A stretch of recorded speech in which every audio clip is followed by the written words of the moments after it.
Iran ও যুক্তরাষ্ট্রের মধ্যে দ্বিতীয় দফার বৈঠকের কথা শোনা যাচ্ছে। দ্বিতীয় দফার বৈঠকের আগে যুক্তরাষ্ট্র ইসলামাবাদে 6টি সামরিক বিমান পাঠিয়েছে। তবে বিমানগুলো কেন এবং কি নিয়ে পাকিস্তানে এসেছে পুরোটাই থাকছে এই ভিডিওতে।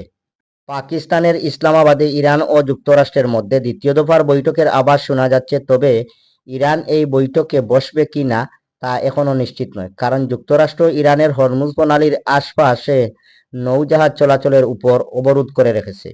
যুক্তরাষ্ট্র এই অবরোধ তুলে না নিলে ইরান দ্বিতীয় দফার বৈঠকে বসবে না। যদি এই বৈঠক হয় তবে কতটুকু ফলপ্রসূ হবে তা বোঝা যাচ্ছে না।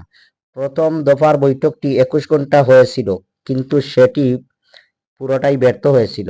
এখন দেখার বিষয় যুক্তরাষ্ট্র সাগরে যে অবরোধ দিয়েছে সেটা তুলে কিনা। অবরোধ না তুললে ইরান সেখানে যাবে না। তারা এই অবরোধ তুলে নেওয়ার জন্য বারবার বলছে, কিন্তু কার কথা কে শোনে।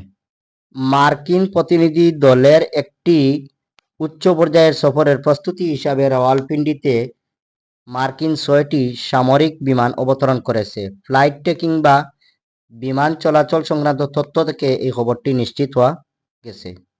বিমানগুলো মূলত যোগাযোগ সরঞ্জাম, মোটরকেড সহায়তা সামগ্রী এবং অতিরিক্ত নিরাপত্তা সরঞ্জাম বহন করে এনেছে। বিমানগুলো ইসলামাবাদের প্রধান ভিআইপি প্রবেশপথ হিসাবে পরিচিত রাওয়ালপিন্ডির নূর খান বিমানঘাঁটিতে রয়েছে। 48 ঘন্টার মধ্যে 4টি বিমান অবতরণ করেছিল, কিন্তু পরবর্তীতে আরও 2টি বিমান এসেছে। তারপর বিমানগুলো আবার ফিরে গেছে। মার্কিন প্রতিনিধি দলের আসন্ন সফরকে সামনে রেখেই এই বিশেষ বিমানগুলো পাঠিয়ে থাকে যুক্তরাষ্ট্র। সাধারণত উচ্চ পর্যায়ে সফরের আগে নিরাপত্তা ও লজিস্টিক সহায়তার জন্য মার্কিন যুক্তরাষ্ট্র এ ধরনের অগ্রিম সরঞ্জাম পাঠায়।